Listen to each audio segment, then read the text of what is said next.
Samantha Cole, a brilliant innovator, was publicly fired by CEO Gregory Lang in front of 500 employees. What he didn't realize, she legally owned 35 patents critical to the company's core technology. Within days, projects stalled, client trust wavered, and internal chaos erupted. This Reddit-style story proves that preparation, expertise, and strategic patience can turn humiliation into unstoppable corporate revenge. I still remember the humiliation vividly, the moment I, Samantha Cole, was called to the stage in front of 500 employees during the company's annual summit, and the CEO, Gregory Lang, theatrically shredded my contract in front of everyone, announcing my immediate termination, smirking as if he had proven some twisted point about power and loyalty, and as the shredded pieces of paper fluttered to the floor, I felt a surge of disbelief mixed with the clarity of knowing exactly what I had, and more importantly, what he had underestimated: 35 patents, meticulously registered under my name, critical to the company's core technology, innovations that had built the multi-million-dollar valuation, and while everyone around me gasped at the public spectacle, I felt a quiet, cold thrill because I knew that this so-called victory of his would quickly unravel, and I began mentally tracing the domino effect that would unfold, because in American corporate culture, arrogance often blinds people to the real power of intellectual property, and I, Samantha Cole, held the keys to the very systems he had flaunted as company property, and as the CEO basked in applause and pats on the back from his senior management, assuming he had cemented his dominance, I calmly walked off the stage, head held high, knowing that once I invoked my legal rights over the patents, the company would be unable to operate certain projects, produce products, or demonstrate innovations without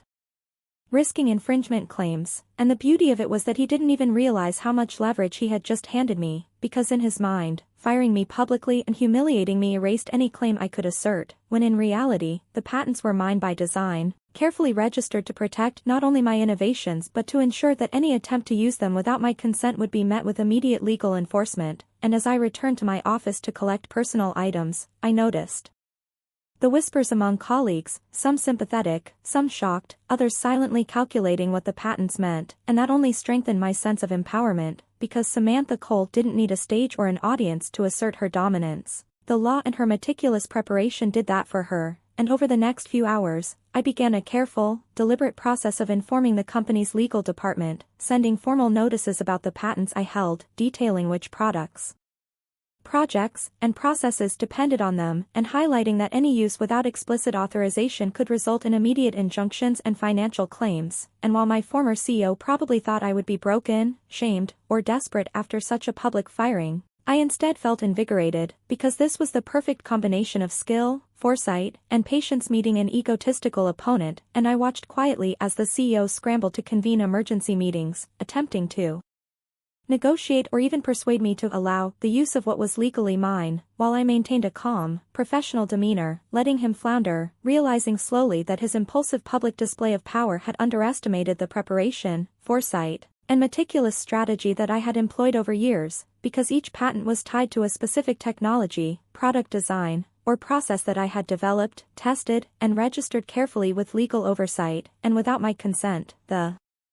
company literally could not proceed without violating intellectual property laws, and the irony of the situation was exquisite, because he had imagined humiliation would weaken me, while it had, instead, activated the most powerful, strategic leverage I could possess, and the media, social channels, and internal chatter only amplified the tension. As word of the public firing spread, clients reached out in concern, and competitors began noticing the sudden instability in key products and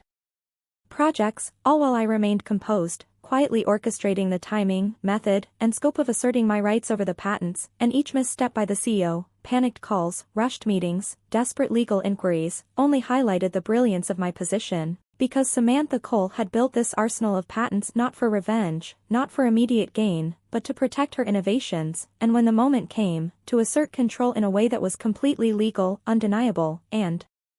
devastatingly effective. And as the hours and days passed, I watched the cascading consequences unfold. Products under development stalled, launches delayed, investor confidence wavered, and internal teams realized that the knowledge, experience, and intellectual property once assumed to belong to the company were now tethered directly to me, the one they had humiliated publicly. And the irony was not lost on me, as I quietly coordinated with my attorneys, ensuring all communications, legal,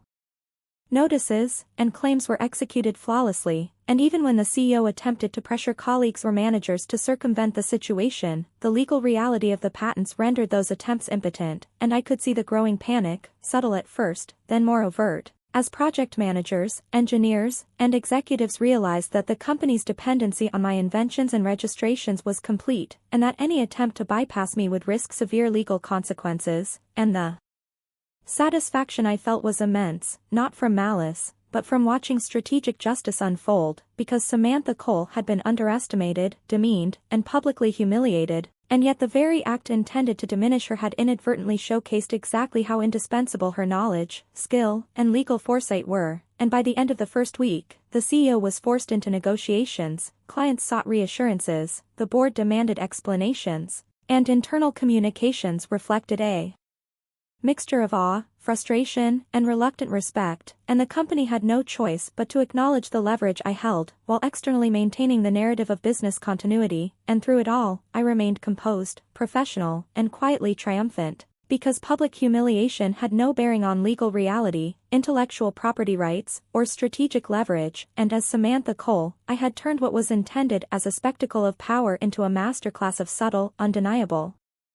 corporate revenge, demonstrating that preparation, foresight, and understanding of one's own value can transform even the most egregious attempts at humiliation into overwhelming advantage, and the story became a cautionary tale within the company, about underestimating the very person who built its most valuable innovations, about the limits of titles, authority, and theatrics in the face of legal and strategic expertise, and as I reflected on the orchestration, the calm satisfaction of knowing that 35 patents, years of innovation, risk, and careful legal preparation, were now fully under my control. While the CEO and his management team navigated the chaos they had inadvertently unleashed, made me realize that true power doesn't always reside in the corner office, the applause of peers, or the temporary control of a stage. It resides in preparation, skill, and the ability to turn arrogance into opportunity, and Samantha Cole had just done precisely that, elegantly, invisibly, and completely, transforming public humiliation into an absolute demonstration of strategic, legal, and professional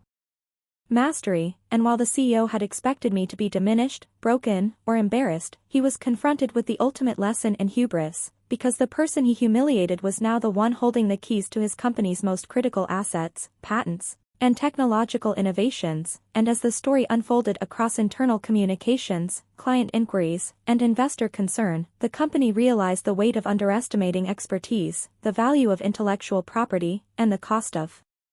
arrogance, and I, Samantha Cole, had turned what was meant to be a public spectacle of dominance into a precise, unstoppable, and legally unassailable victory, demonstrating that the most satisfying revenge is often quiet, strategic, and executed with foresight, patience, and the full force of your knowledge and preparation. And as I walked away from the office for the last time that day, I felt an unparalleled sense of professional triumph, knowing that the CEO's attempt at theatrical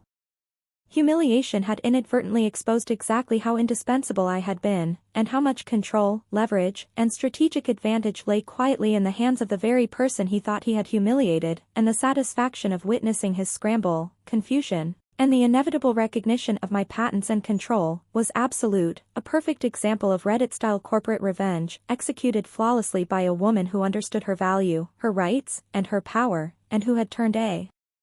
public firing into an indelible lesson in respect, foresight, and professional mastery.